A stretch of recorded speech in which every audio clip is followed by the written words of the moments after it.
Hello and welcome to 10 Lessons Learned, the podcast where we talk to leaders, experts, extraordinary people from all over the world to uncover the lessons that have shaped their lives, their careers, and sometimes their business. Our goal is simple: making the world a little wiser, one lesson at a time. My name is Siebe van der Zee and I'm your host. I'm based in Phoenix, Arizona in the beautiful Grand Canyon state, where I'm also known as the Dutchman in the desert. Our guest today is Aye Kari Soe. Aye Kari Soe is a consultant, a human rights advocate, a public speaker, and a lobbyist accredited by the European Parliament. While still early in her career, she has a very powerful background and message. For starters, Aye Kari was born in a refugee camp in Thailand. Her parents had fled a dictatorship in the country of Burma, also known as Myanmar, and at the young age of 7, Aye Kari settled with her family in the Netherlands in Europe.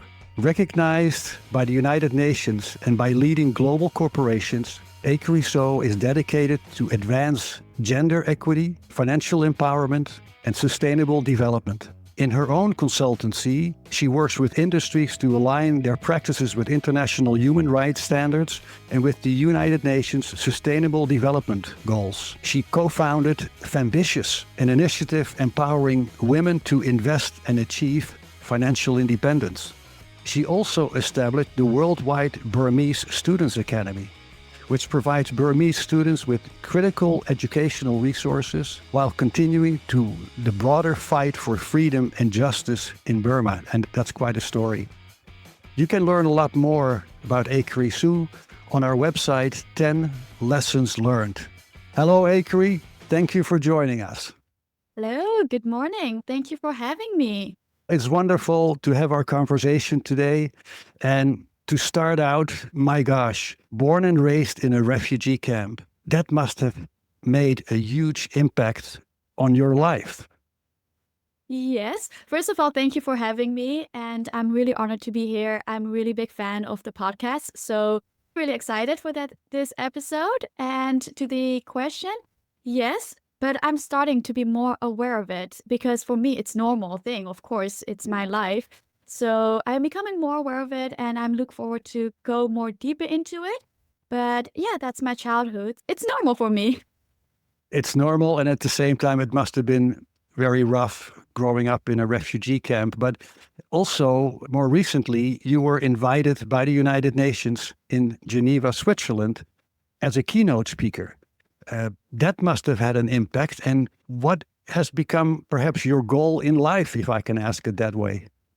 I think my goal has always been to make a change, but to combine the two, I think starting from the refugee camp where you as a human being actually don't exist, so you are stateless, you have no right to human rights, from there to now speaking at such an institution as the United Nations about human rights, where I now have human rights, it's so different. So going from the people that are being talked to being one of the people invited to share my story, to share about my vision about the world, that's quite incredible. I'm very grateful for this opportunity in life and also to have basic human rights. I'm really grateful for that. That's one thing. And then what do I want to achieve in life?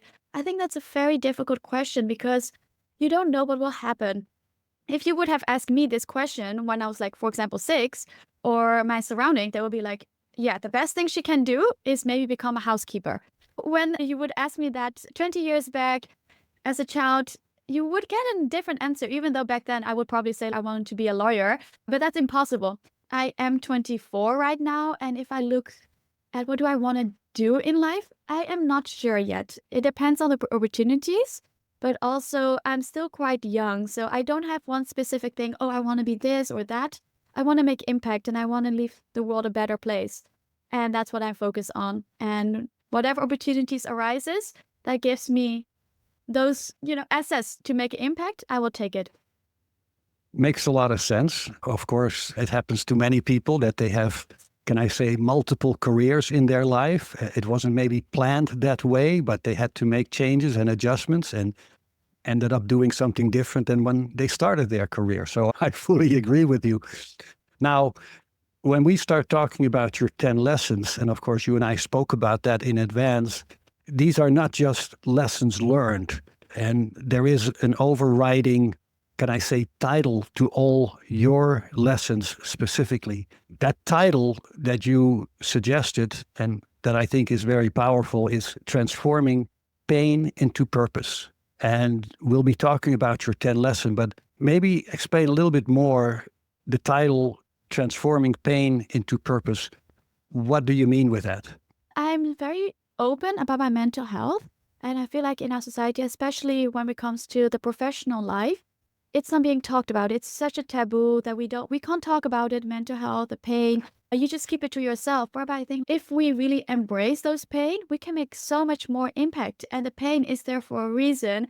So the past 4 years in Burma, the dictator took over power again. We have a new dictator and he is bombing everyone, murdering people. And some of my family members have been murdered. Some of my friends are still in jail. And that is a lot of pain. That is normal being a human. That is a lot. And that has been quite a struggle for me now the past 4 years, where I just feel so much pain. How do you grieve? And then what kind of things can you do to help them? Sometimes it feels so helpless. And then you just have the pain. But at the same time, the pain motivates me to make an impact, to change me, to give me a purpose. So I think the pain is such a beautiful, underrated emotion or thing that go through life that we just get scared of it and push it away. Whereby I think that if we learn to embrace it and if we give it more of a space in our society, then we can create a better world. So therefore I thought we can talk about the pain and turning into purpose and make it a less taboo and more of a beautiful thing that we can actually talk about. You say it, and it makes sense what you're saying, but you realize that most people never had to suffer what you had to go through with your family and still dealing with. So I think it's very powerful, and it's perhaps hard to imagine for many people that you have the mental strength to look at it as it gives you some level of energy, right? It motivates you, even though it's extremely painful. Absolutely. And it has been quite hard. Like you said, some people never had this kind of pain. I'm really happy that we have such a peaceful Western world that they don't see the pain or they don't feel it. And I'm really happy for that. But for people that are going through pain, but I think everyone goes through a certain pain, even though you can't relate to maybe the pain of war. It could be the pain of losing a loved one or struggling with mental health. So I think we all go through a certain pain and we can't really decide if it's big or small. But like you said, it is sometimes a bit lonely. And especially when I talk about this, I have had reaction from people like, stop, you're just trying to get attention. It's not real. People had Second World War here and they were not complaining. And I heard that from people my age. So sometimes it feels a bit lonely in this journey, especially when the war is happening at the other side of the world and I'm feeling here. I have had professors at my universities telling me, Aye Kari, you have to take the exam. Sometimes there has been moments where I could not get out of bed because a loved one got murdered. And I will be just crying and crying and I can't just get myself together to dress up and to just go to class or this and that. And then there was one professor who said, Aye Kari, get over it. It's the other side of the world. And it's all about your mindset. If you think positive things will happen. And I could not understand it. I was like, how could you say that when, like people I love are dead and all we got back is just pieces of organs. And I just did not understand how people could not understand it or have empathy. But as I grow older, I'm starting to see, these kind of pain, it's not a reality for some people. So I have more understanding of that. But yeah, it's quite hard to explain the pain of a war or even the refugee camp things to normal people over here. I do struggle a lot with that. I understand. Transforming pain into purpose. Let's take a look at your 10 lessons. Lesson number 1, the power of childhood and core beliefs. What are your thoughts about that? I learned a lot about these years, about who am I, what do I want in life, and what's going to bring me happy, purposeful life. And one of the things that I've learned is that we are programmed so much in our childhood that we need to be aware of it. So it could be that our parents have said certain things to us or our community.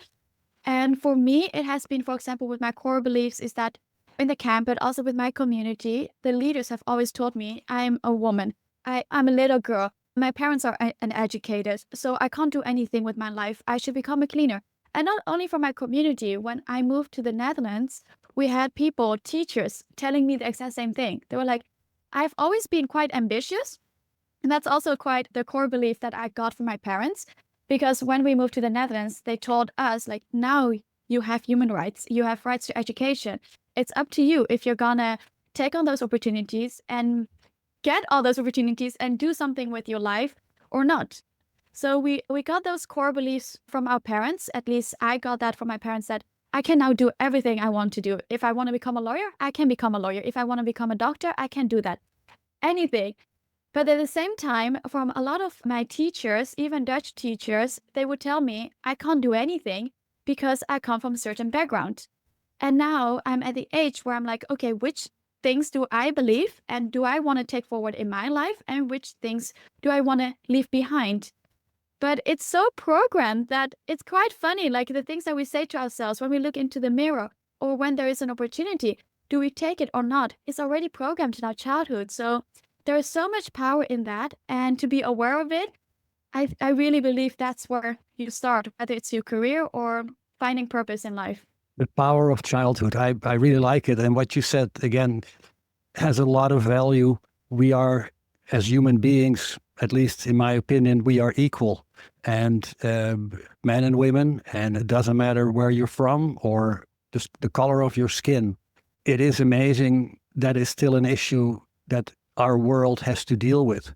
But especially for people like you, women, early in their career, take the lessons from Aye Kari here. Do what you think is the right thing to do and go with that. So I appreciate. Great start to talk about your 10 lessons. Lesson number 2, the power of environment. What are your thoughts on that one? I've struggled the past years, especially the past 2 years, because I just got on the wrong environment, I think. Even though in every stage of our life, we go through different environments, I think, and sometimes we can choose that and sometimes we cannot. But we have to be so intentional about it. Because the past 2 years, I've met people and they would tell me, like, don't start a consulting, don't do this, don't do that. It's not going to work out. Who are you to actually share the things or speak with on TV? You are too young. You are not, you don't know enough, this and that. But those are their insecurities. And when you talk to those kind of people, you start to believe about yourself like that. Very limited beliefs. But when you talk, for example, when I talked with you, Siebe, when we met, you had so much trust in me, more than I did about myself. And that just brightened up someone else, that just built up someone else. But also, what do you talk about yourself? Because people, when they say something, very mean things or not so nice things to us, it's insecurities within themselves. We have the same. If we are so mean to others, it's because we're insecure. But secure people, they build up others and they build up themselves too. And one lesson I've learned is that you can't change people. They can only change themselves if they want to change. And if you stay in that kind of environment, whether it's your best friends, whether it's relationship, whether it's your family even, you don't grow. You just become like the people you surround yourself with. And that's such an important lesson. I think it's quite common sense, but still, for myself, I have to relearn that lesson at every stage of my life. So yeah, the power of environment, that is so important. I think that's the main thing. I would suggest keep that with you because it makes sense. It makes sense. And again, I have that in general when I talk to people, as we say, early in their career, the potential. And in a way, I become jealous in the sense that I wish I could be in your age bracket and say, wow, I'm going to do this, I'm going to do that. Tremendous potential. And I agree with what you're saying. Lesson number 3, everything is connected. Absolutely. Even you saying those positive things every time we had a chat, you gave me a coaching, whatever, I just feel so lifted up. So everything is so connected in this world. And I think sometimes we just make it like, oh, you have to be in business, you have to be in politics, you can't combine that, for example. especially here in Europe, where it's just more conservative than in the US. But everything is so connected. So if I don't feel well inside, if I am struggling with my mental health, then I won't be performing well with my work. I won't be there present when I spend time with my loved ones. So regarding to our personal life, everything is connected. But at the same time, the world is so connected. Even though you're in Arizona now and I'm in Amsterdam, somehow we're connected here. So I find that so fascinating how the world somehow is connected. And especially with my childhood, if I look back, I still have friends. They now have, for example, children. How is that connected? Because even the clothes that we are wearing, someone made it. And most of the time, it's at the other side of the world. I find it fascinating how everything, connects with each other. And that's a learn that we're not alone in this world. And there is just more than just you and me. Absolutely. And it's interesting, right? Because we are so much more connected than 20 years ago, 40 years ago, 60, 100 years ago. And the power of information, especially if people have access to the internet, which is not always the case in all countries, but information from around the world suddenly becomes available and you can contribute yourself from wherever you're located to that information. And it's just a new world compared to 100 years ago and the past. But then the question also becomes in the future. And of course, as we both know, the danger of misinformation and conspiracies that come through sources to each other. But the main item is, as you say, everything is connected. And yes, we all have to be aware. And I think sometimes, again, people who grew up with technology around them, they don't realize that there are still generations, older generations, it's new, where we didn't have a cell phone not too long ago.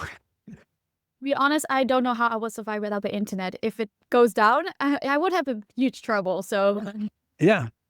Your next lesson, obviously, in that sense, is pretty harsh. Modern slavery and the fight against injustice. That goes quite deep. yeah. So the past 4 years, I have been quite in the activism side when it comes to the war happening in Burma. And I think that is quite related to here in the West too, because now we are sensing conflict too here, and we are facing with the same issue. So in that sense, everything is related to each other. And regarding to that, this modern slavery, actually, I was talking with my dad, and we just had a casual talk, and then he was just telling me, oh yeah, I've been sold in Thailand when I just moved out, when he had to flee out of the country because the dictator, the military was trying to kill him. And I was like, what do you mean?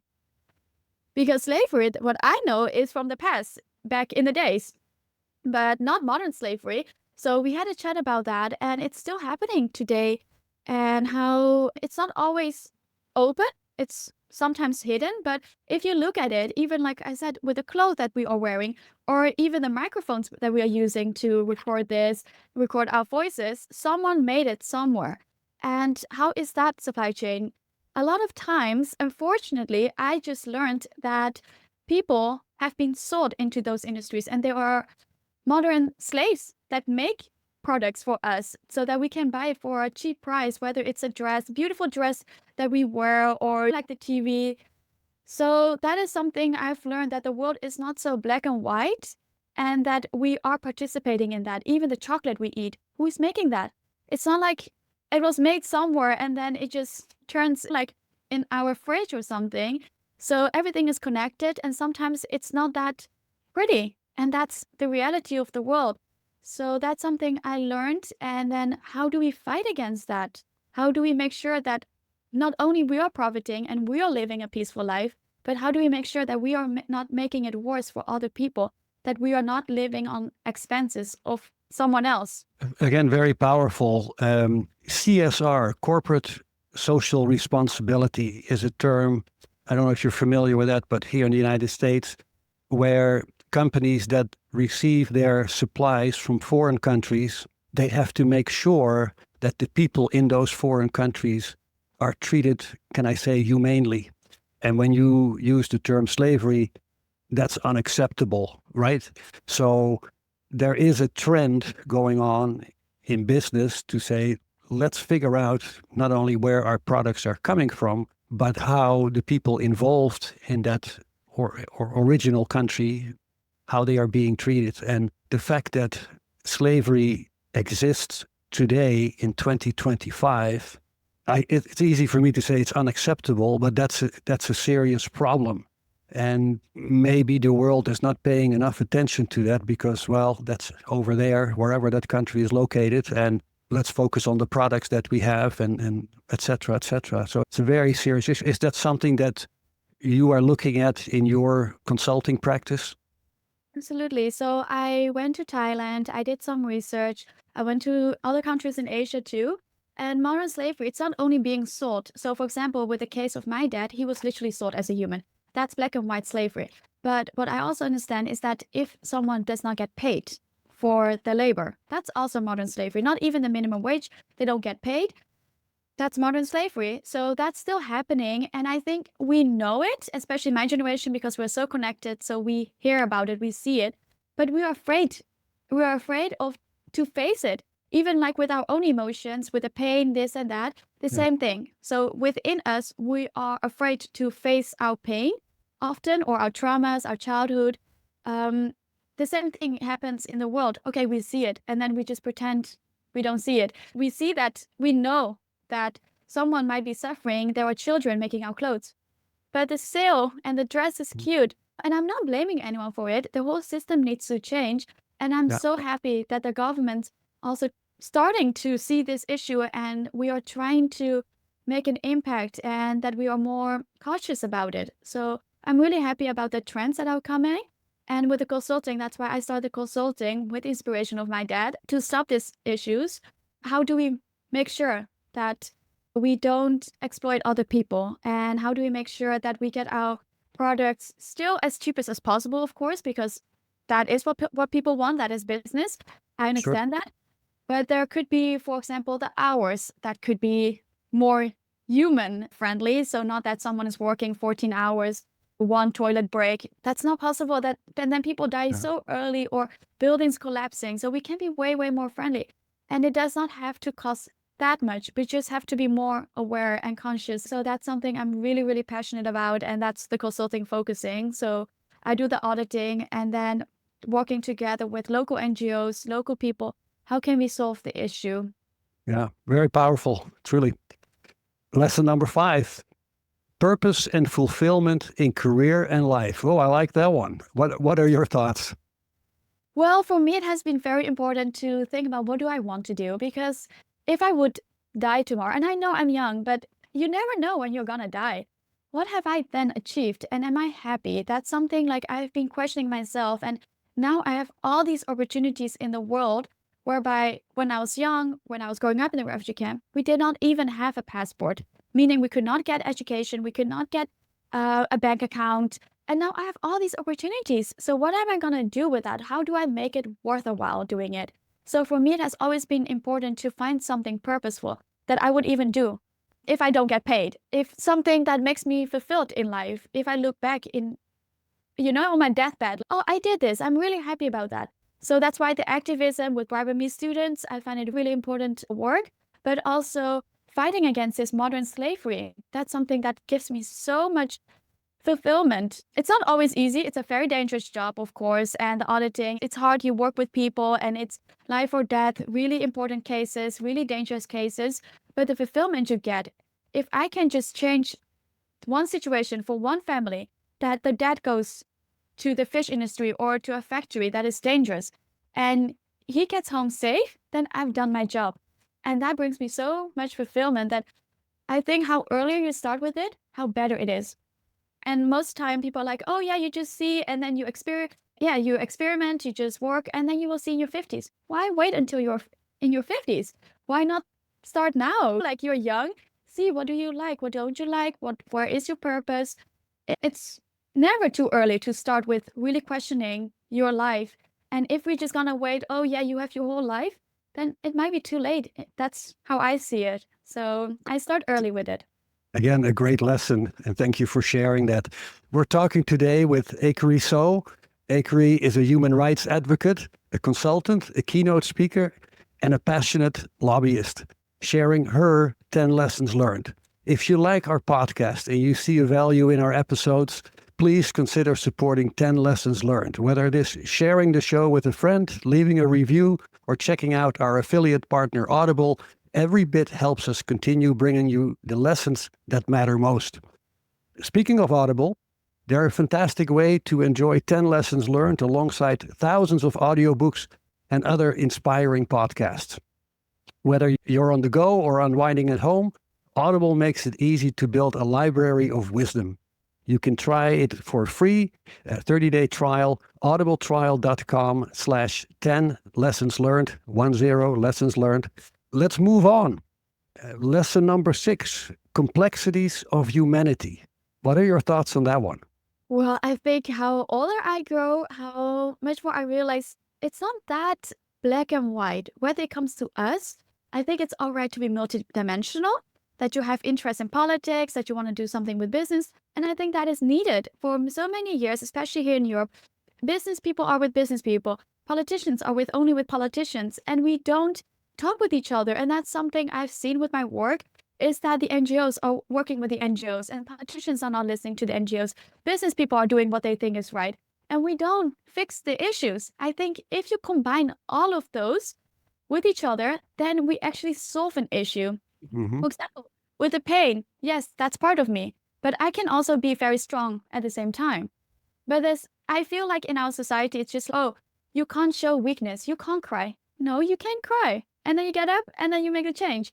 So for me, it's so important to actually get different sides of people, of myself, together, but also different stakeholders. So when we talk about modern slavery and human rights, we need to get politicians to talk with the employees. We need to get the employees to talk with CEOs, not just that people stay in their bubbles. And I feel like it's so common nowadays. Even though everything is so connected, we are not connected. When we use social media, we just see what we want to see. The algorithm has so much impact on us that sometimes it's good to get out of our own bubble, to get out of who we are, who we just spend only time with, and see the bigger picture and to think about it. So it's complex, but if we just take a moment, reflect, and connect with each other, with ourselves too, then I feel like we can make way, way more impact, positive impact. Aye Kari, you're living the life. From the moment you were born, you have dealt with these issues. And of course, your family members are still dealing with issues like that. And luckily, there are many people around the world that don't have to deal with issues that you have experienced yourself. And in your case, it's, I imagine, something that will stick with you the rest of your life.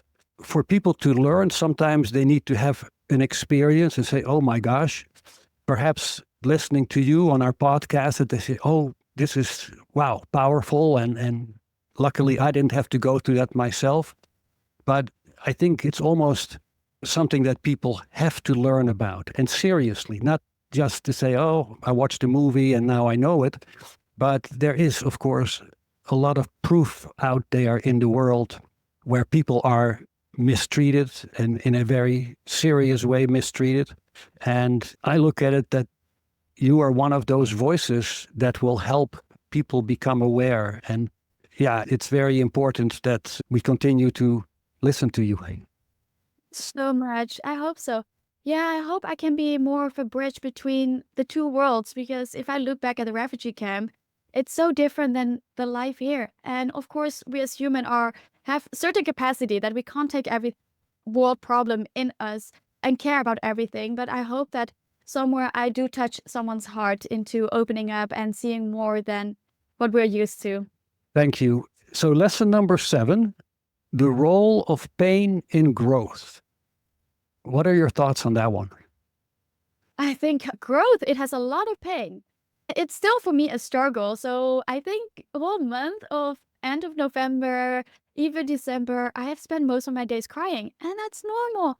If there is no pain, there's no growth, in my opinion, because I get those pain, those anger, or even sometimes those emotions are so valuable. And most people are like, no, don't cry, just get over it. No, just take the time. And then question yourself, why do you feel the pain? I feel the pain for people that are running away from their homes because they can't live in their home anymore because there is a military coming in and raping people or murdering people. That is painful. And if I would not feel the pain, if I would not spend so many hours crying, I would not try to change it. So pain is so valuable that if I would just be happy, if I hear the news like, oh, your friend has been murdered, if I would be happy with that, then I won't change it. Or if I just don't feel anything, I won't change it. So every time I feel a lot of pain, I get a bit happy because that means I care and that means I still am human and I want to make a difference, make a change. And I still believe that there needs to be something done. Even when you feel anger, it's often being seen in society, oh, anger is not good, pain is not good, happiness is good, joy is good. Yes, but they can coexist with each other. And if you feel those emotions, ask yourself in your system, why am I feeling that? And how can I turn that into a positive thing? So yeah, for me, it has been very, very painful the past 4 years. And I have spent so many hours, so many days crying and really in a lot of pain, a lot of grief.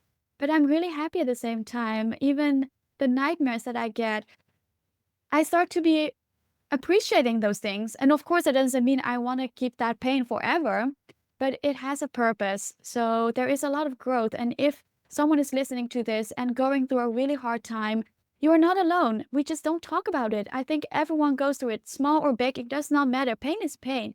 And I hope that you can turn into something positive in your life. There's not always sunshine in life, and that's okay. That's all right. That's life.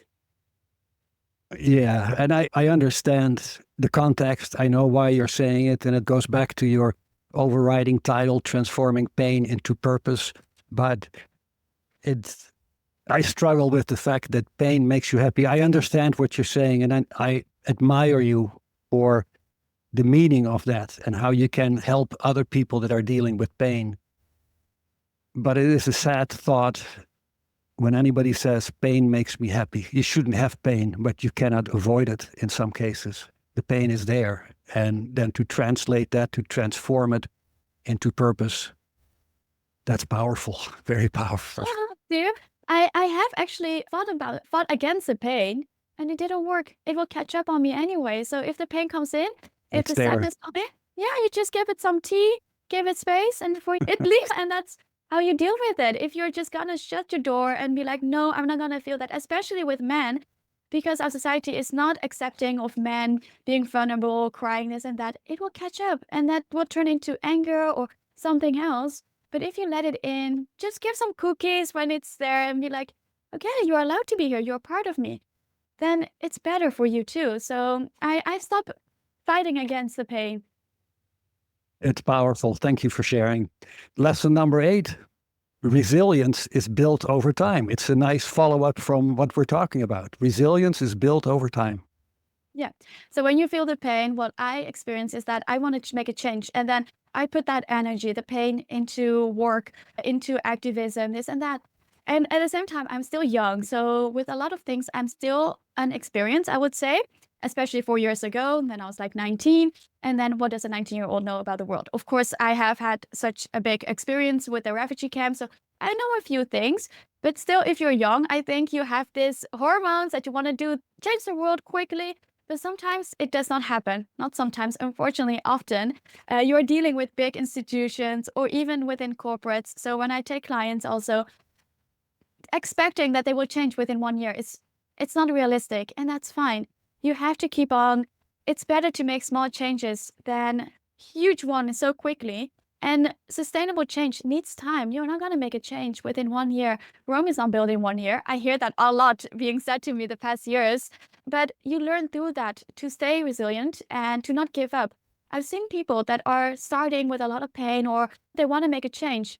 But then over time, when it has been a bit longer, they give up. And that is, I think, where it goes wrong or when you fail is when you give up. You don't have to change the world immediately, but there is time for it. And small steps every day, when you look back, it's quite a journey. Don't expect that you will just run and then make it to the end point. Sometimes doing it slowly, but never giving up is the key. Well said. Lesson number 9, the importance of spiritual and emotional well-being. Yeah, I think that's being overlooked a lot in our society or in the business world and also politics. It's always the manly energy. I think you have to get up at 5, work, sleep at 10, as if that is successful. The morning routine of a CEO or this or that. But it's so important to take a step back too. What do you Yeah. care about? What are you doing for? What are your values? Are those values really from yourself or from the outside world? What are you trying to do? You only have one life and you have to live it for yourself. Don't live it for other people. You have to be happy with your own life. It's not that long, I think. And it's funny, I'm saying that to you, but I really think it's not that long. Take a step back, reconnect, whether it's with God or whatever you believe in, or even meditation. I think it's being overlooked so much. If you want to do the long run, if you really want to keep on the resilience, you need to take care of yourself, not only the physical, but also the mental side of it and the emotional side of it. So that's something I have learned the hard way, whereby I could not go on anymore. So take a step back and take time for myself and reconnect. For me, in my case, that was reconnecting with God and getting new energy back. I can see, and perhaps I fall into that category, where people work hard, put in the hours because they like it. And it's like, I like to tell people, it's like a hobby, like sports. I enjoy doing it. And at the same time, you have to look at the people around you, your family members, and say, I don't want to be just selfish because I like to work. So you have to put it in a broader context. But yeah, it is important for your own health, for all of us, me included, to take a break. And, Actually, when you enjoy your work so much, it's hard, right? that's why I'm saying it. And it's work, and take a break. Yes, makes sense. But I like it. And that happens to a lot of people in whatever they do, that they do it with passion. But the idea of emotional well-being, that balance that you need to have, and if it becomes pressure and you become distracted when it comes to really important issues, then you're making mistakes, then you have to obviously adjust that. Yeah, I think it's fascinating, as you mentioned, and I think we have arrived at lesson number 10. Can you believe? Here we are. Small actions lead to big changes. Yes. So I think when you love your work, like we talk about, I actually really enjoy what I do too, that you want to keep working. But then a lot of young people that I've seen end up in burnouts even before they turn 30. And that's such a pity. So sometimes it's not only about big changes that we take on a big project, this and that, but when I was saying about the emotional well-being or the spiritual side of it, it's not just taking a bubble bath. I've tried that. It's boring if you are not emotional, because then you're just thinking about work. You can't go for a walk, but if you're just thinking about work, then it becomes so much that you don't think clearly anymore, that sometimes let it be, and then it will come to you. I think we have made it such a big thing, or that we get a status from working 80 hours or such, that sometimes it's not very productive, those 80 hours. Sometimes working 40 hours instead of 80 hours in a week is way more productive. So think about, what are the actions? Are you happy? Are you aligned with your values? Are you aligned with your purpose? And then over time, it might have more impact when you take the smaller steps, and that it makes bigger change. Then you just go run, and then you get into a burnout, or you don't know what you want anymore. So my advice would be, as the 10th lesson, I guess for myself also, because it's very hard to take breaks, I totally understand, is to not make all the changes, everything. I'm not speaking at the UN every single day, and that's fine. Some days I'm just reading an article when it comes to human rights, or reading an article about AI, and that's fine. And that doesn't mean you have to be so productive every single day. Over time, those will build up, and that is more sustainable. Small steps, it will lead to, big changes. That's truly what I believe in. Yeah. And okay, you don't get invited by the United Nations every year. I've never been invited by the United Nations. You have been. You have spoken as a keynote speaker in Geneva, and we'll see. I hope you have more opportunities like that in the future, and you probably will. But it's very powerful, and I mean that sincerely. What you are sharing is very powerful, and I'm so happy we can share it with our audience around the world. 5 years ago, we started the podcast, 10 lessons it took me 50 years to learn. So obviously our guests were at least 50 years old.